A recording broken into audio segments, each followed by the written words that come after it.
Last episode के and पे हमने देखा था कि हमारा सियोल भी जो होता है बहुत ही बुरी हालत में होता है। तलवार उसकी बॉडी में लग चुकी होती है और मुंह से ब्लीडिंग हो रही होती है। और साथ ही वहां पर माउंट हुआ सेक्टर लीडर से पूछ रहा होता है कि तुम्हें मेरे यहाँ पर होने के बारे में कैसे पता चला। तो वो सोच रहा होता है कि मुझे लगता है किसी यहाँ पर हमारे होने के बारे में इसलिए पता चला क्योंकि ये हमारी एनर्जी को सेंस कर सकता है और यहाँ पर जल्दी से भागता हुआ आ गया। या फिर इसके अलावा एक और पॉसिबिलिटी ये भी हो सकती है कि किसी ने पहले से इसे बताया हुआ था कि हम लोग यहाँ पर आने वाले हैं। तो माउंट हुआ सेक्टर लीडर उसे कहता है कि अब जबकि तुम्हारी हालत बहुत ज्यादा खराब है और तुम वैसे भी यहाँ पर मरने वाले हो, तो फिर मुझे लगता है कि मुझे यहाँ पर तुम्हें ये बता देना चाहिए कि मुझे कैसे पता चला। तुम इस बारे में क्या सोचते हो? क्या तुम्हें नहीं लगता है कि यहाँ पर तुम सभी को मारकर मेरा रिकॉर्ड हायर होने वाला है? मैं माउंट हुआ सेक्टर लीडर से हूँ, जितने डीमंस को मैं मारूंगा मेरा काउंट उतना ज्यादा बढ़ने वाला है और उतनी ज्यादा मेरी रेपुटेशन बढ़ने वाली है। लेकिन कुछ ऐसे लोग जो कि बिल्कुल बेकार होते हैं, दूसरों की नजर में उन सभी को मारकर मैं यहाँ पर अपनी रेपुटेशन बढ़ा सकता हूँ। इससे दोनों का फायदा होता है क्योंकि उनकी नजर में तुम सिर्फ और सिर्फ एक ट्रबल मेकर हो। जिन लोगों ने यहाँ पर तुम्हें भेजा उनकी नजर में तुम्हारी कोई वैल्यू नहीं, तुम बेकार इंसान और तुमसे निमटने के लिए उन्होंने यहाँ पर तुम्हें भेज दिया और मैंने तुम्हें मारकर अपना काउंट बढ़ा लिया।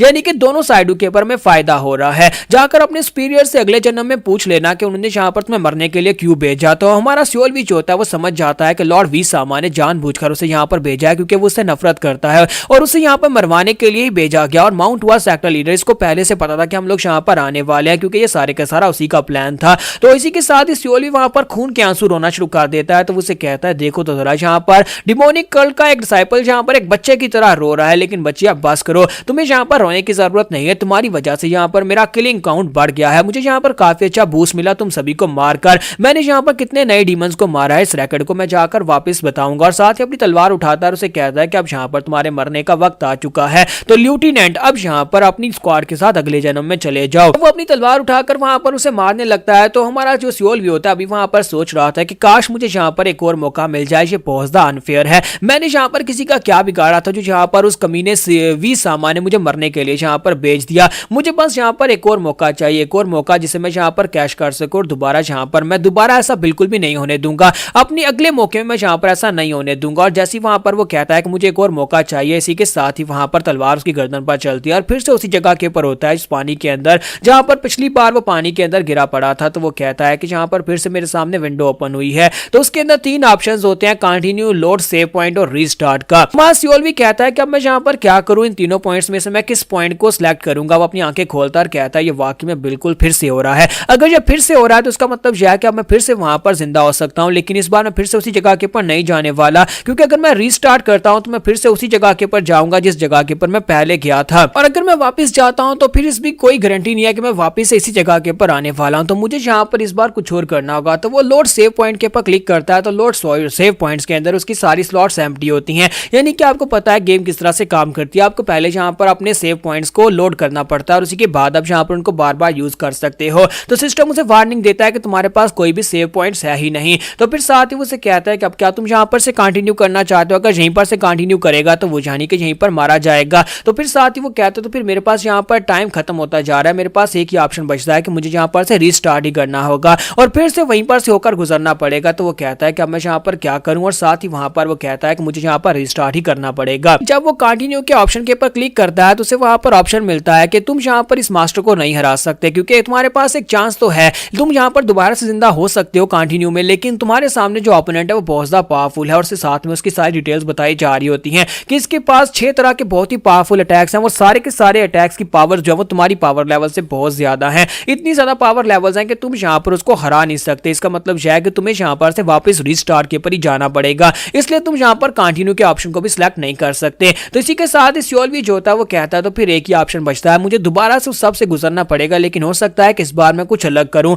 और साथ ही वहां पर वो रीस्टार्ट दबाता है। तो फिर साथ ही वो उसी जगह के ऊपर उसी बिस्तर के ऊपर उठता है और उठने के बाद वो कहता है कि लो मैं फिर से यहाँ पर आ गया। फिर साथ ही वो कहता है कि ऐसा कैसे हो सकता है, मुझे लगता है कि यहाँ पर वाकई में किसी भूत ने मुझे पोजेस कर लिया है। मरने के बाद मैं फिर से इसी जगह के ऊपर कैसे आ सकता हूँ? इसका मतलब यह है कि मैंने जो कुछ भी फेस किया वो कोई ड्रीम नहीं था बल्कि वो बिल्कुल रियल था। तो इसी के साथ ही वो कहता है कि इसका मतलब यह है कि यहाँ पर अभी कैप्टन और चिकसान दोनों यहाँ पर आते ही होंगे। अगर वो दोनों यहाँ पर आते हैं तो इसका मतलब यह है कि यहाँ पर बिल्कुल वैसे ही होने वाला है जैसे पहले हुआ था। तो वो दोनों जैसे वहां पर पहुंचते हैं तो वहां पर बिस्तर खाली होता है। चिकसान कहता है कि वो यहीं पर बिस्तर के ऊपर ही पड़ा हुआ था, मैं उसे देख कर गया था। तो इसी के साथ ही कैप्टन उसे कहता है कि तुमने यहाँ पर उसे नहीं देखा होगा, शायद वो कहीं ट्रेनिंग करने के लिए चला गया होगा। तो इसी के साथ ही हमारा सियोल भी होता है वो कहता है कि चिकसान के सर के ऊपर पहले जहाँ पर +1 का आइकन आ रहा था वो यहाँ पर नहीं है। इसका मतलब यह है कि पिछली लाइफ में मैंने उसको मार दिया था और उसकी +1 लाइफ जो थी वो मैंने ले ली थी, लेकिन अब जबकि मैं दोबारा से रीस्टार्ट कर रहा हूं तो अब यहाँ पर उसके पास +1 का ऑप्शन नहीं है, तो यानी कि इसे भी यहाँ पर मार नहीं सकता।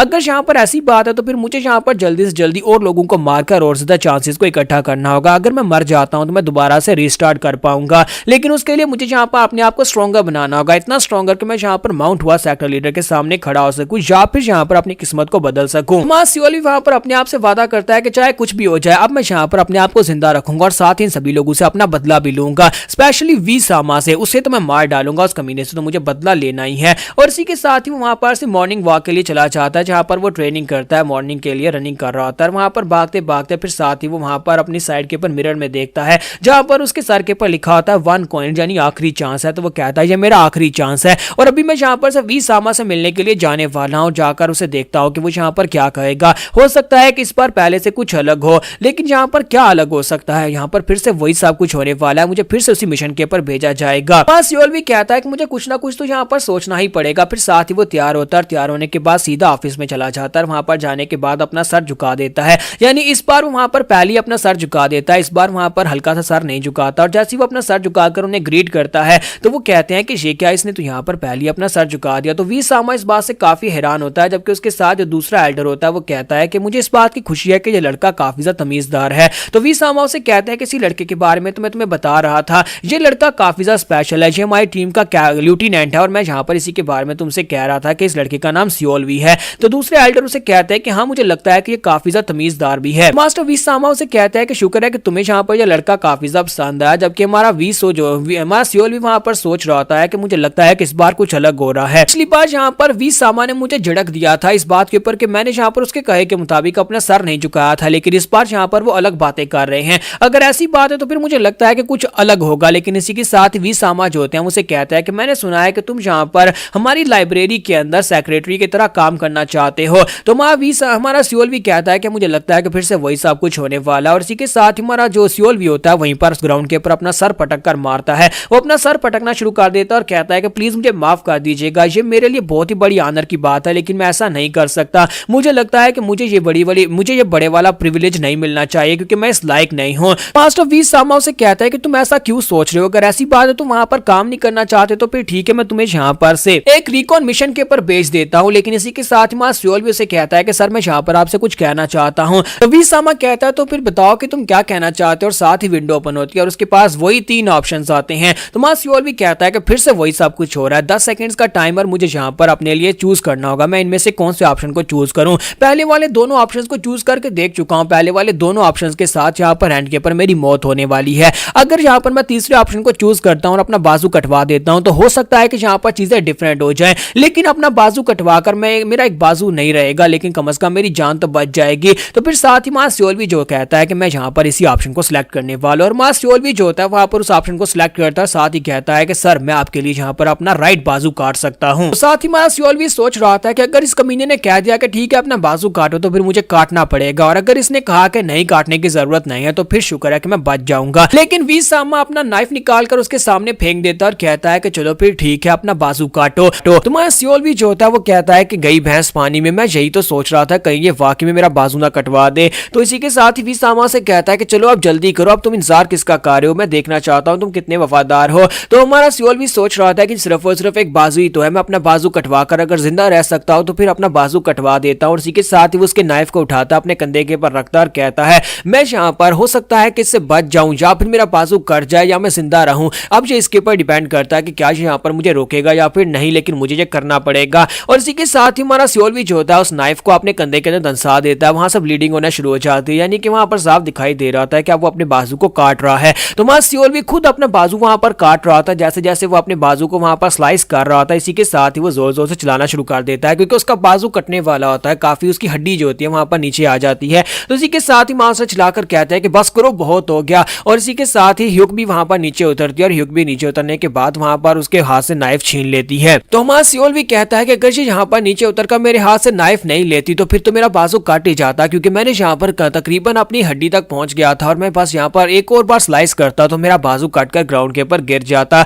लेकिन इस लड़की ने यहाँ पर आकर मेरे हाथ से नाइफ छीन लिया और मुझे यहाँ पर बचा लिया, मेरा बाजू कटने से बच गया है। इसका मतलब यह है कि इसे मेरा बाजू नहीं चाहिए, बस यहाँ पर साबित करना चाहता था, ये देखना चाहता था कि क्या मैं यहाँ पर इसे वफादार हूँ भी या नहीं। और साथ ही वहाँ सियोल जो होता है उसके सर के ऊपर देखता है +4 लाइव्स लिखा होता है। तो फिर साथ ही वो कहता है यहाँ पर 4 लाइव्स को अपनी तरफ ऐड करने के बारे में तो भूल ही जाऊं, क्योंकि ये मुझसे ज्यादा स्ट्रॉन्गर है। और साथ ही वो कहता है ये मेरे पास आखिरी चांस है, मुझे बस यहाँ पर जिंदा रहने के बारे में सोचना है। तो वी सामा जो होता है खुश होकर चिलडोंग से कहता है कि देखा मैंने तुमसे कहा था ना, ये काफी ज्यादा इंटरेस्टिंग बंदा है और मुझे लगता है कि इसे यहाँ पर एक मौका मिलना चाहिए जैसा कि तुमने कहा। फिर साथ ही उसे कहता है कि लड़के तुम यहाँ पर पिछले 8 साल से इस डिमोनिक कल्ट के अंदर, लेकिन मैंने कभी किसी को इस तरह से नहीं देखा जो अपनी गलती के ऊपर अपना बाजू काटने को तैयार हो जाए। मुझे तुम्हारी स्पिरिट काफी ज्यादा अच्छी लगी। और साथ ही उसके सामने एक टोकन फेंकता है और उसे कहता है कि ये लो, ये हीवनली सन आर्काइव का टोकन है, मैं तुम्हें लाइब्रेरी के अंदर इंस्ट्रक्टर बनाकर भेज रहा हूं, तुम्हें वहां पर जाकर लाइब्रेरी की देखभाल करनी है और हो सकता है कि तुम्हें वहां पर से कुछ मार्शल आर्ट्स की टेक्निक सीखने का मौका भी मिल जाए, क्योंकि वहां पर सारी बेसिक टेक्निक्स पड़ी हुई हैं।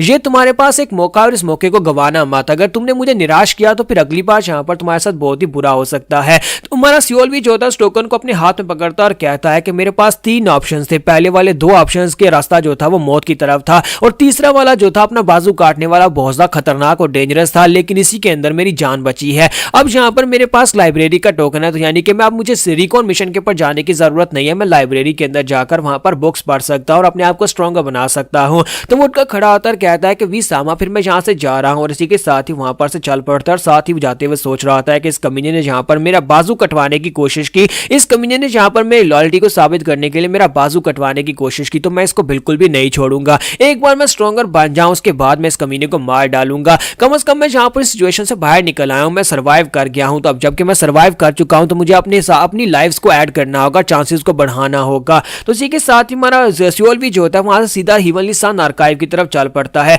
हीवनली सन आर्काइव एक बहुत ही बड़ी बिल्डिंग होती है जिसके अंदर काफी सारे जो पोर्शंस होते हैं यानी कि लेवल्स होते हैं और सबसे नीचे वाले लेवल के ऊपर उसे काम करना है। तो वहां पर जाने के बाद जो मैनेजर होता है वो उसे पूछता है नाम बताओ, तो उसे अपना नाम बताता है। एज पूछता है तो उसे बताता है कि मेरी एज 27 साल है। तो इसी के साथ ही वो बंदा जो होता है उसे पूछता है कि बताओ तुम्हारा एक्सपीरियंस क्या है। तो वो कहता है पिछले 8 साल में फ्लाइंग हैंड कंपनी में एक रिकॉन मिशन के लिए सिलेक्टेड था। मैनेजर जो होता है वहां पर उसकी रिकमेंडेशंस वाले जो लेटर होते हैं जिन्हें सीवी समझ लो, उसकी सीवी को पढ़ रहा था और कहता है कि जहां पर लिखा हुआ है कि 1000 ट्रेनीज में से तुम 12वें नंबर पर आए थे, यानी कि तुम्हारे स्किल्स काफी ज्यादा अच्छे थे। फिर तुम यहाँ पर फ्लाइंग हैंड स्क्वाड के साथ क्या कर रहे हो। और साथ ही वो सोच रहा होता है कि ये लड़का तो कुछ ज्यादा स्पेशल है, यानी कि ये यहाँ पर मेन स्ट्राइकिंग फोर्स में होना चाहिए था क्योंकि इसके स्किल्स काफी ज्यादा अच्छे थे, लेकिन इसके बावजूद इसे यहाँ पर डिमोट करके पिछले 8 साल से एक दूसरी स्क्वाड में रखा गया है। फिर साथ ही वो कहता है कि ऊपर से बाजू के साथ क्या मसला है, ऐसा लगता है जैसे इसका बाजू जख्मी है। तो वो कहता है कि तुम्हारे बाजू को क्या हुआ। तुम्हारा सियोल भी उसे कहता है बस एक छोटा सा एक्सीडेंट हो गया था। तो इसी के साथ ही मैनेजर उसे कहता है कि एक्सीडेंट हो गया और साथ ही वो उसकी जो उसके पेपर होते हैं उनके नीचे वी सामा का नाम लिखा होता है। तो वो कहता है कि मुझे समझ आ गई कि जहां पर आखिर इसके साथ ये एक्सीडेंट कैसे हुआ होगा।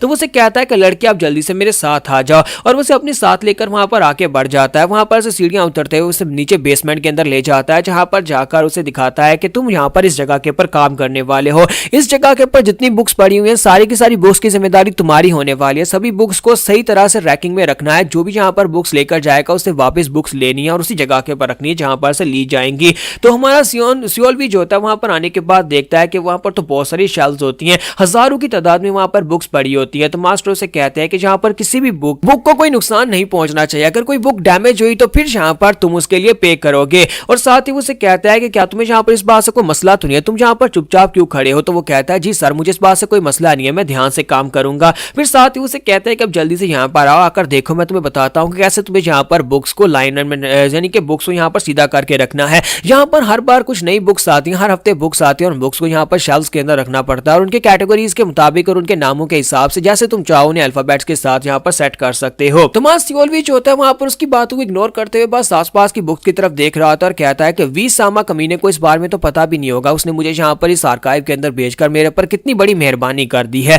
यहाँ पर जितनी बुक्स पढ़ी हुई है वो सारी की सारी बेसिक्स हैं जो कि हम हमारे स्टूडेंट्स को सिखाई जाती हैं, जो बेसिक्स नए स्टूडेंट्स होते हैं। लेकिन मैंने तो यहाँ पर इनमें से किसी टेक्निक को भी नहीं सीखा हुआ क्योंकि मुझे यहाँ पर आने ही नहीं दिया गया। लेकिन अब जबकि मैं इस जगह के ऊपर हूँ तो मैं यहाँ पर से काफी कुछ हासिल कर सकता हूँ। हो सकता है कि मुझे यहाँ पर कोई स्पेशल टेक्निक मिल जाए जो कि मैं यहाँ पर यूज कर सकूं। फिर साथ ही वो कहता है लेकिन मैं यहाँ पर पहले इस कमीने डू हांग का क्या करूँ। तो इस मैनेजर का नाम डू हांग होता है। तो वो कहता है कि मुझे यहाँ पर कोई ऐसी बुक ढूंढनी होगी जिससे मैं स्किल सीख सकूं और उसके बाद इस कमीने डू हांग को मार सकूं क्योंकि उसके सर के ऊपर +1 लाइफ लिखा होता है। और हमारे सियोल को लगता है कि अगर मैं इस कमीने को मार डालता हूँ यानी डू हांग को मार डालता हूँ मैनेजर को, तो फिर इसका +1 लाइफ जो मुझे मिल जाएगा। तो हमारा सियोल भी कुछ ज्यादा लालची बन जाता है और कहता है कि अगर मुझे यहाँ पर अपने चांसेस को बढ़ाना है तो फिर मुझे यहाँ पर हर एक उस बंदे को मारना होगा जिसके पास +1 लाइफ का चांस हो। अगर मैनेजर को मार दिया तो मेरे लिए ज्यादा आसान हो जाएगा, लेकिन मुझे ये समझ नहीं आती कि अगर मैनेजर को मार दोगे तो यहाँ पर बाकी सभी को क्या जवाब दोगे, क्योंकि इसे तो ठिकाने लगाना भी आसान नहीं होने वाला। लेकिन साथ ही वो सोच रहा था कि पता नहीं है कितना स्ट्रांग होगा, तो इसी के साथ ही उसे कहता है कि एक्सक्यूज मी सर। जैसे वो इतना कहता है तो मास्टर डूहोंग जो होते हैं उसकी तरफ घूर कर देखते हैं। जैसे वो पीछे की तरफ घूर कर देखते हैं तो हमारा सियोल भी समझ जाता है कि एक पावरफुल मास्टर है, क्योंकि उसे वहां पर बहुत ही ज्यादा किलिंग इंटेंट महसूस होता है। तो बेचारा वहीं पर बीगी बिल्ली बनकर खड़ा हो जाता है। तो यहाँ पर हमारी एपिसोड 07 का एंड करेंगे और नेक्स्ट एपिसोड में देखेंगे कि हमारा सियोल भी मास्टर डूहोंग को कैसे मारेगा ताकि उसका +1 लाइफ का जो चांस है वो उसे मिल सके। तो गाइस कैसे हैं आप सब लोग। म्यूरियम सर्वाइवल इंस्टिंक्ट्स के एपिसोड 08 के साथ हाजिर हो। तो लास्ट एपिसोड के एंड पे हमने देखा था कि सियोल भी फाइनली वहां पर लाइब्रेरी तक तो पहुंच जाता है, लेकिन वहां पर पहुंचने के बाद जो मैनेजर होता है उसके सर के पर +1 लाइफ लिखा होता है। तो वो उसकी लाइफ को अपने पास ऐड करने के लिए उसे मारने के बारे में सोच रहा होता है कि इसे मैं कैसे मारूंगा, लेकिन जब वो उसकी तरफ घूर कर देखता है उसे चिल्स महसूस होते हैं। वो कहता है कि इसे तो नहीं मारा जा सकता। फिर साथ ही जो होता है क्योंकि उसकी हार्ट बीट बहुत ज्यादा तेज हो जाती है, वो कहता है कि ये कमीना तो कुछ ज्यादा ही स्ट्रॉन्गर है और उस वक्त यहाँ पर मेरा बाजू भी बुरी तरह जख्मी है, एक बाजू के साथ मैं इसको कैसे मार पाऊंगा। तो मास्टर उसकी तरफ देखते हैं और कहता है कि हाँ बताओ क्या मसला है। तो इसी के साथ ही सियोल भी जो होता है अपने पास से नाइफ निकालता है और अपने नाइफ को उसकी बॉडी के अंदर स्टैब कर देता है। तो मास्टर डूहोंग को फिलहाल के लिए कोई आइडिया भी नहीं था कि ये उसके ऊपर अटैक करने वाला है, क्योंकि अभी अभी तो एक लड़का यहाँ पर आया लाइब्रेरी में और अभी उसने उसके ऊपर अटैक कर दिया। तो जैसे ही वो नाइफ उसकी बॉडी के अंदर आता है तो मास्टर डूहोंग कहता है कमीने कहीं कि ये तुमने क्या किया, और साथ ही उसे पीछे की तरफ धक्का देता है और कहता है कहीं तुम्हारा दिमाग तो नहीं खराब हो गया, तुम मेरे पर अटैक क्यों कर रहे हो। तो इसी के साथ ही सियोल भी पीछे हटता है और कहता है कि ये क्या लगता है कि मैं अपने लेफ्ट बाजू के साथ ज्यादा स्ट्रेंथ नहीं लगा पाया और ये नाइफ जो था उसकी बॉडी के अंदर ज्यादा अंदर तक नहीं दंसता, जिसकी वजह से वो बच गया है। इसका मतलब यह है कि मुझे यहाँ पर इससे फाइट करना पड़ेगी। इसकी लाइफ फोर्स +1 है, लेकिन ये चिक्सान से ज्यादा स्ट्रॉन्गर है। तो इसी के साथ ही मास्टर डूहोंग भी अपने पास से नाइफ निकाल लेता है और कहता है कमीने कहीं के तुमने पहले मेरे पर अटैक किया और अगर अब यहाँ पर मैं तुम्हें मार डालूंगा तो लॉर्ड वी समा मुझे कुछ भी नहीं कहेंगे। और साथ ही हमारा सियोल भी सोच रहा था कि मुझे इसे जल्दी से जल्दी खत्म करना होगा। मैंने यहाँ पर जो बेसिक मार्शल आर्ट्स की टेक्निक सीखी हुई है उसी टेक्निक के साथ मुझे इसे मारना होगा जिस टेक्निक के साथ मैंने चिक्सान को मारा था। और वो अपनी तलवार को सामने की तरफ स्टैब करता है, लेकिन एक बाजू जख्मी होने की वजह से वो डूहोंग के ऊपर ठीक तरह से अटैक नहीं कर पा रहा होता और डूहोंग जो होता है वहां पर नीचे की तरफ झुकते हुए सामने की तरफ लपकता है और उसकी बॉडी के साथ लिपट जाता है। इसी के साथ ही सियोलवी को वहीं पर नीचे ग्राउंड के ऊपर गिरा देता है। तो सियोलवी के वहां पर नीचे गिरने के बाद मास्टर डूहोंग जो होता है अपना हाथ उठाता है, उसके कंधे के ऊपर रखता है और कंधे के ऊपर वहां पर मुट्ठी बंद करता है। उसके कंधे को जहां पर जख्म था वहां पर उसे दबाना शुरू कर देता है, जिसकी वजह से सियोलवी जो होता है वो कहता है कि वाट लग गई, अब तो यहाँ पर मैं बिल्कुल भी नहीं बच पाऊंगा। और साथ ही मास्टर डूहोंग जो था उसके ऊपर बैठकर साथ ही उसका कंधा दबा रहा था, अपना नाइफ उठाता और कहता है कमीने कहीं के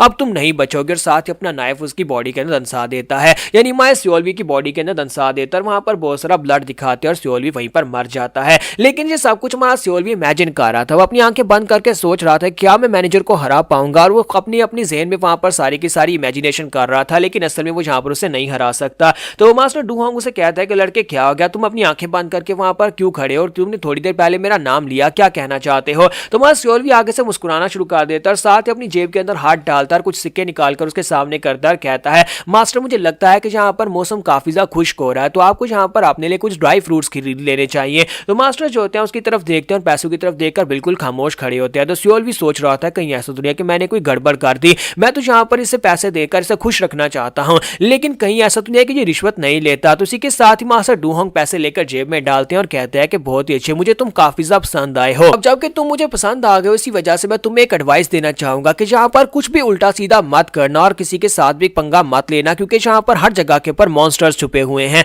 कुछ ऐसे मॉन्स्टर्स हैं जो शक्ल से दिखाई नहीं देते, लेकिन तुम्हें मारने में वो देर नहीं लगाएंगे। और इसी के साथ ही मास्टर डूहोंग जो होता है वहां पर से चला जाता है और उसे कहता है कि अब बस यहाँ पर चुपचाप अपना काम करते रहो, तुम्हें बस यहाँ पर बुक्स को सीधा करके रखना है, इसके अलावा यहाँ पर किसी के साथ कोई बहस मत करना। और उसके चले जाने के बाद सियोल भी सोच रहा होता है कि इसने यहाँ पर ये क्यों कहा कि यहाँ पर मॉन्स्टर्स छुपे हुए हैं। तो उसके चले जाने के बाद सियोल भी अभी भी यहाँ पर यही सोच रहा होता है कि मुझे अगर यहाँ पर अपना बदला लेना है, वी सामा को मारना है, तो मुझे यहाँ पर एक्स्ट्रा लाइव्स चाहिए होंगी, मुझे डिमोनिक कल्ट को छोड़कर जाना है, तब भी मुझे एक्स्ट्रा लाइव्स की जरूरत है और उसके लिए मुझे यहाँ पर मैनेजर डूहोंग को मारना पड़ेगा। लेकिन इसे मारने के लिए फिलहाल के लिए मेरे पास स्ट्रेंथ नहीं है और इसे मारने के लिए मुझे पहले यहाँ पर ट्रेनिंग करनी होगी। एक बाजू के साथ तो मैं इसे बिल्कुल भी नहीं मार पाऊंगा। तो इसी के साथ ही वहां पर वक्त गुजरता जाता है, हमारा विजुअल भी जो होता है कुछ दिन वहां पर गुजारता है, साथ ही वहां पर बुक्स की अरेंजमेंट करता रहता है, क्योंकि उसका यही काम है जहां पर बुक्स को उठाकर सीधा करना, फिर साइड के ऊपर रखना, यही उसका काम होता है। फिर साथ ही वो एक बुक को उठाता है और उसे कहता है कि जहां पर बुक्स तो पड़ी हुई हैं, लेकिन इन बुक्स का मकसद क्या है कि मैं जहां पर इनमें से किसी टेक्निक को सीखूं,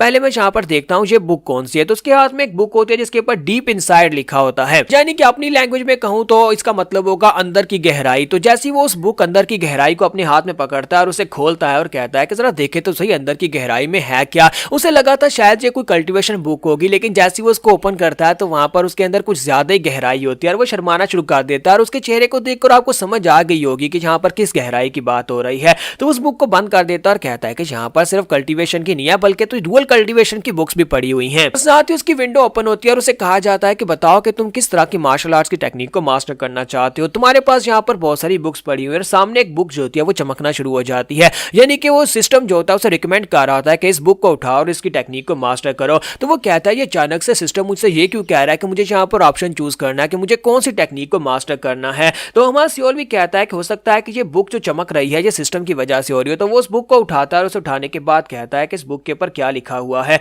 और जब उस बुक के ऊपर देखता है तो उस बुक के ऊपर लिखा होता है सामसू वोन, यानी कि वो एक बहुत ही खास किस्म की मार्शल आर्ट्स की टेक्निक होती है। एक खास मार्शल आर्ट्स की टेक्निक की बुक उसे वहां पर से मिल जाती है उन सभी बेकार बुक्स के अंदर से। उसका सिस्टम जो होता है वहां पर उसे 3 ऑप्शंस दे रहा होता है, जिसमें से सिर्फ और सिर्फ एक ही अवेलेबल होता है जो कि सुहुई स्कूल के नाम से होता है, यानी कि जहां पर इस डिमोनिक सेक्टर के अंदर 3 स्कूल्स होते हैं, यानी कि 3 अलग अलग सेक्टर्स टाइप के होते हैं जो कि अलग अलग टाइप की मार्शल आर्ट सिखाते हैं और उनमें से सिर्फ एक ही अवेलेबल होता है। लेकिन उनमें से हमारा सियोल भी जो होता है वो कहता है कि मुझे जहां पर से चो जियोक स्कूल की मार्शल आर्ट्स को सीखना है, जहां पर से वी सामा फायर टाइप की मार्शल आर्ट्स को सीख कर रहा है, क्योंकि वहां पर से जो मार्शल आर्ट सीखी जाती है वो सारी एलिमेंटल टाइप की होती हैं। तो जैसे वो उसको सिलेक्ट करने की कोशिश करता है लेकिन सिस्टम उसे कहता है कि ये अनअवेलेबल है, तुम इसको सिलेक्ट नहीं कर सकते क्योंकि तुम्हारा एक बाजू जख्मी है, जिसकी वजह से तुम यहाँ पर इस मार्शल आर्ट से यानी इस स्कूल की मार्शल आर्ट्स को मास्टर नहीं कर पाओगे, इसके लिए दोनों बाजुओं की जरूरत है। तो सियोल भी कहता है तो फिर यहाँ पर सिर्फ एक ही ऐसा है, यानी सोहुई स्कूल की मार्शल आर्ट्स ऐसी हैं जो कि अवेलेबल हैं। तो मां सियोल भी कहता है कि मैंने यहाँ पर कभी सोहुई स्कूल के बारे में नहीं सुना, लेकिन अब जबकि यहाँ पर बाकी के दोनों स्कूल के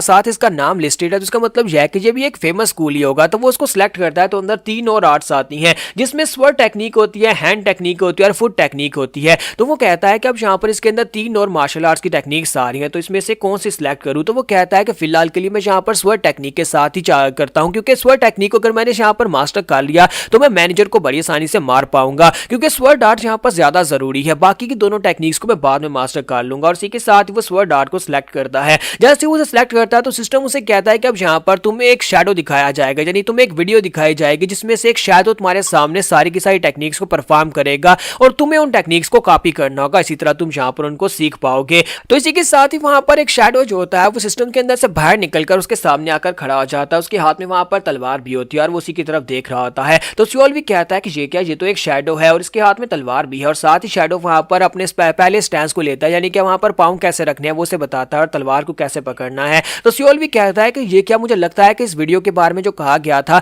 ये शैडो वीडियो से बाहर निकलकर मुझे यहाँ पर लाइव सिखाने वाला है कि कैसे मैं यहाँ पर इन मूव्स को कॉपी कर सकता हूँ और कैसे यहाँ पर तलवारबाजी की टेक्निक को मास्टर कर सकता हूँ। इसका मतलब यह है कि मेरे पास अपना यहाँ पर एक टीचर है, ये शैडो मेरा टीचर बनेगा और मैं यहाँ पर इससे सीखूंगा। अगर ऐसी बात है तो फिर तो मैं यहाँ पर बड़ी आसानी से मार्शल आर्ट्स की टेक्निक को अपना सकता हूँ और मार्शल आर्ट्स की नई टेक्निक सीख सकता हूँ। तो फिर चलो जल्दी से यहाँ पर आगे बढ़ता हूँ, क्योंकि एक स्टेप के ऊपर मुझे एक ही करना होगा। ये शैडो यहाँ पर 1 by 1 मुझे स्टेप सिखा रहा है कि कैसे कैसे यहाँ पर तलवारबाजी की टेक्निक को परफॉर्म करना है, कैसे कैसे तलवार को पकड़ना है, कैसे आगे बढ़ना है। तो सियोल भी काफी ज्यादा खुश हो जाता है और कहता है ये सिस्टम तो वाकई में काफी ज्यादा अच्छा है।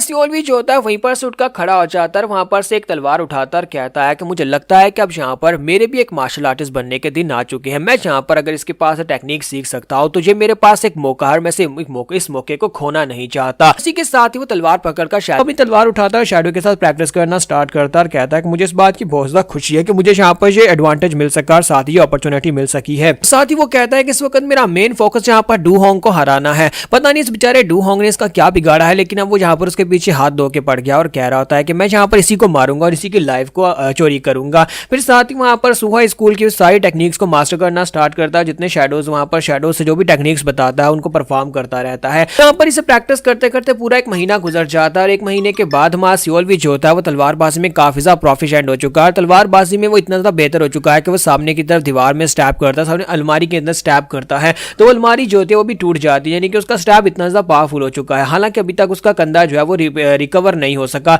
अभी तक उसका बाजू जो है वो ठीक तरह से रिकवर नहीं हुआ। तो वो कहता है कि ये सुहुई मार्शल आर्ट्स तो काफी ज्यादा बेहतर है, देखो इस तलवारबाजी की टेक्निक में सिर्फ एक बाजू के साथ मैं कितना ज्यादा स्ट्रॉन्गर हो गया हूँ। और साथ ही वो कहता है कि मैंने तो यहाँ पर पूरी अलमारी को ही तोड़ दिया। डूहोंग यहाँ पर आएगा तो वो काफी गुस्सा होने वाला है। फिर साथ ही वो कहता है कि चलो यहाँ पर बाकी की सारी बुक्स को सेट कर देता हूँ। और फिर यहाँ पर एक महीना और गुजरता है तो हमारा सियोहुई जो होता है वहां पर अब पंचिंग टेक्निक और फुट टेक्निक को भी मास्टर कर लेता है, क्योंकि तलवारबाजी के बाद अब यहाँ पर फिस्ट टेक्निक थी और साथ में फुट टेक्निक थी, वो उन दोनों को भी मास्टर कर लेता है। और कहता है कि उसके बाद अब यहाँ पर दोनों टेक्निक्स को मास्टर करना तो काफी ज्यादा आसान हो गया और मैंने यहाँ पर उन दोनों टेक्निक्स को भी अच्छे से मास्टर कर लिया है। हमारा सियोल भी जो होता है वहां पर अब नई टेक्निक्स को मास्टर करने के बाद अब पंचेस भी काफी ज्यादा प्रोफिशिएंसी के साथ मार सकता है। वहां पर सामने की तरफ पंचेस मारता और कहता है कि तो वाकई में काफी ज्यादा बेहतर है, यानी कि मेरी टेक्निक बहुत ज्यादा कमाल की हो गई। अब मैं यहाँ पर बड़ी तेजी के साथ किसी को पंचेस भी मार सकता हूँ। और साथ ही वो कहता है कि स्वर्ड टेक्निक को सीखने के बाद मैं पूरी तरह से कॉन्फिडेंट हूँ कि अगर मेरी फाइट डुहोंग के साथ हो ही जाती है तो एक बाजू के साथ मैं यहाँ पर डुहोंग को हरा पाऊंगा। फिर साथ ही वो कहता है कि 2 महीने हो गए लेकिन अभी तक मैं यहाँ पर इस वाले के बारे में नहीं जान पाया,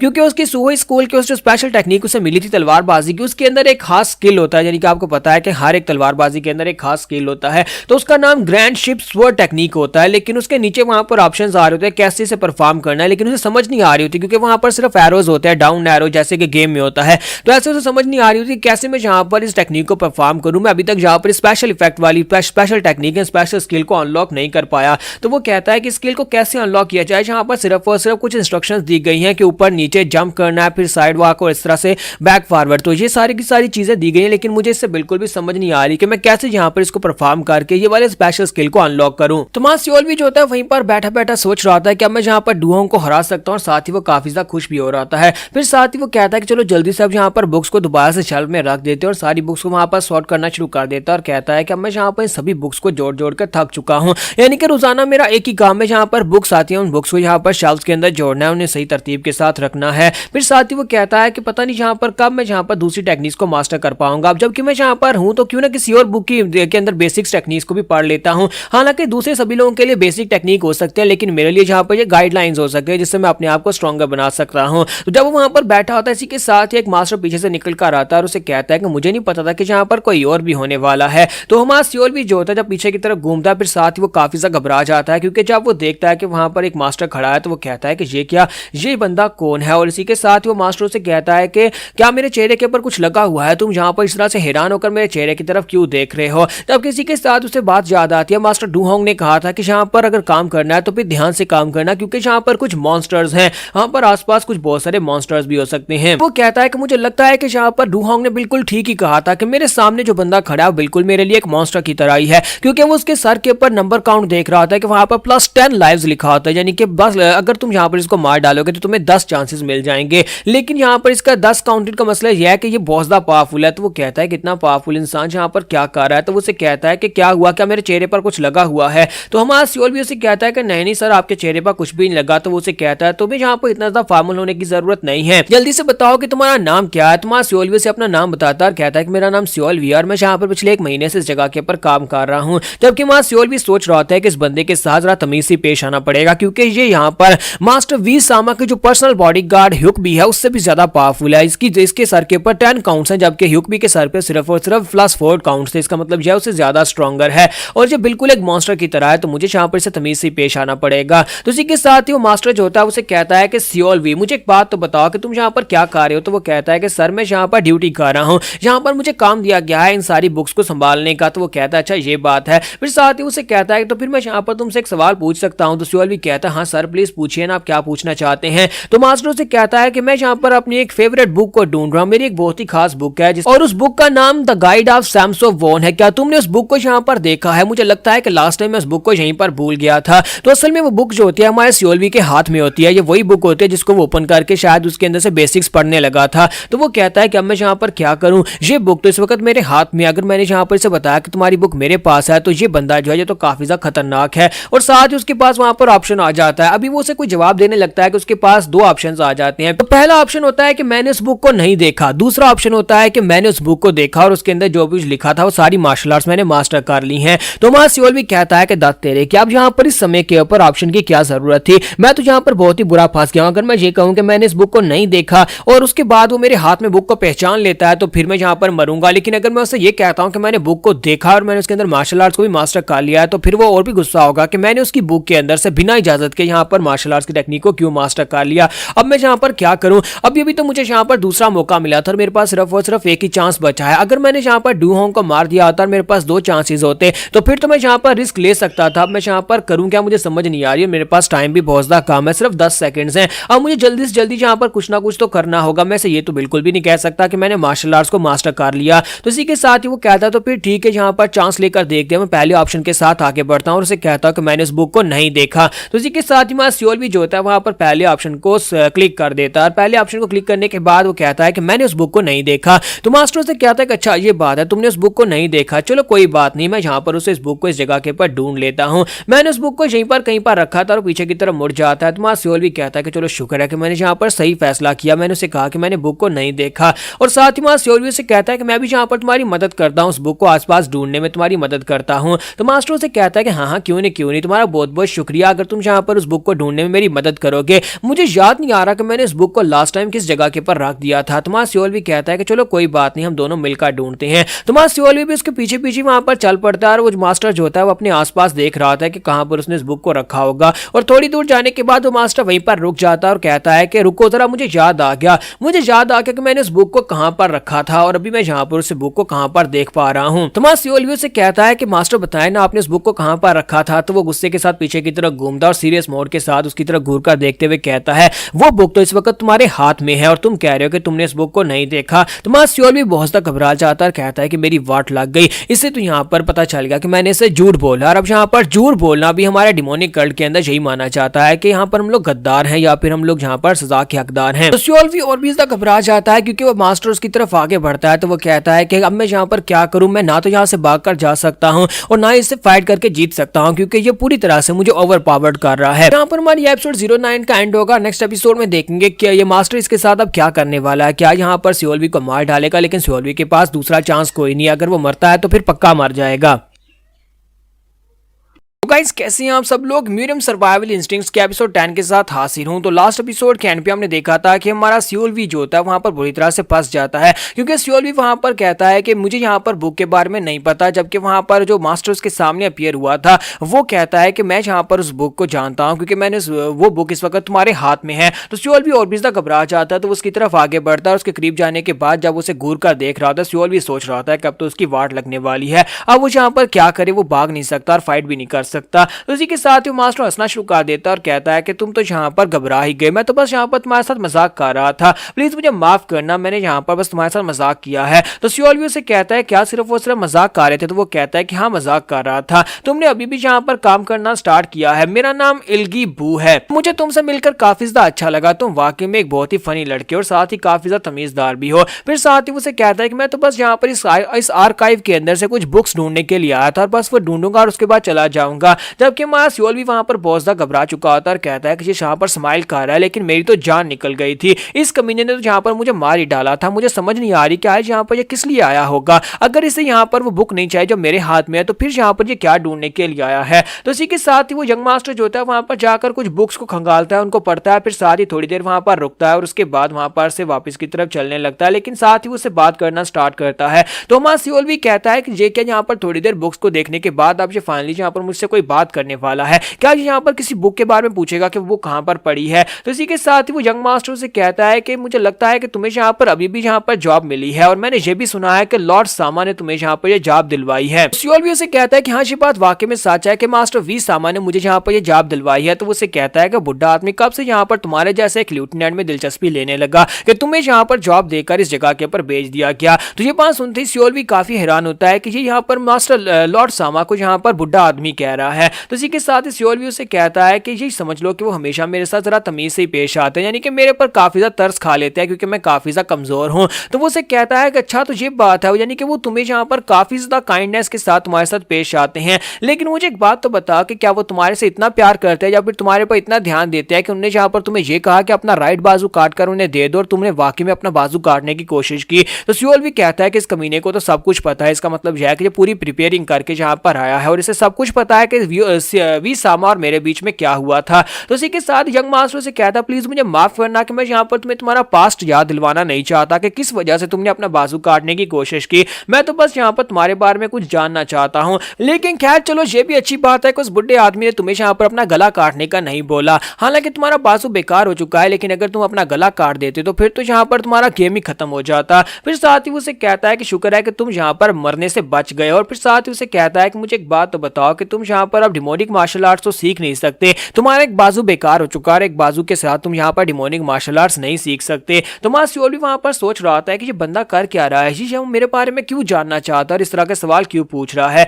तब किसी के साथ ही वो सोच रहा होता है कि ऊपर से यहाँ पर लॉर्ड वी सामा को ये बुढ़ा आदमी कहकर पुकार रहा है, इसका मतलब यह है कि इसका स्टेटस काफी ज्यादा हायर हो सकता है। जब किसी के साथ ही वो कहता है क्या तुम इस बात से सरप्राइज्ड हो रहे हो, तो सियोल भी कहता है क्या मतलब है। तो जंग मास्टर से कहता है कि तुम यही सोच रहे होगे ना कि मैं यहाँ पर लॉर्ड वी सामा को बुढ़ा आदमी कहकर कैसे पुकार सकता हूँ, जबकि वो यहाँ पर इंपीरियल पैलेस के मास्टर हैं। मैं इसलिए यहाँ पर उसे ये कहकर पुकार सकता हूँ क्योंकि मैं यहाँ पर उसे पुकारना चाहता हूँ। तो हमारा सियोल भी से कहता है कि मुझे इस बात से फर्क नहीं पड़ता कि तुम यहाँ पर उसे किस तरह से पुकारते हो, क्योंकि मैं यहाँ पर इस लेवल पर नहीं हूँ कि मैं तुमसे ये सवाल कर सकूँ कि यार तुम यहाँ पर उसे बुढ़ा आदमी क्यों कह रहे हो। तो वो उसे कहता है कि ये बात तो वाकई में काफी ज्यादा नेचुरल है। अब मुझे यहाँ पर एक बात बताओ, मैं तुमसे एक बात पूछना चाहता हूँ, क्या तुमने 100 हुई मार्शल आर्ट्स की टेक्निक को मास्टर किया है। तो हमारा सियोल भी अब घबरा जाता है और कहता है कि अब मैं यहाँ पर क्या करूँ। तो उसी के साथ उसे कहता है कि मुझे ये बताओ कि तुमने 100 हुई स्कूल की मार्शल आर्ट्स को कितना ज्यादा मास्टर किया है। तो सियोल भी और भी घबरा जाता है, कहता है कि अब मैं क्या करूं, मैं इसे झूठ तो नहीं बोल सकता क्योंकि इसने यहाँ पर देख लिया कि मैंने यहाँ पर मार्शल आर्ट्स को मास्टर किया हुआ है, लेकिन इसे पता कैसे चला। तो वो उसे कहता है कि प्लीज मुझे माफ करिएगा, मुझे समझ नहीं आ रही आप क्या कह रहे हैं।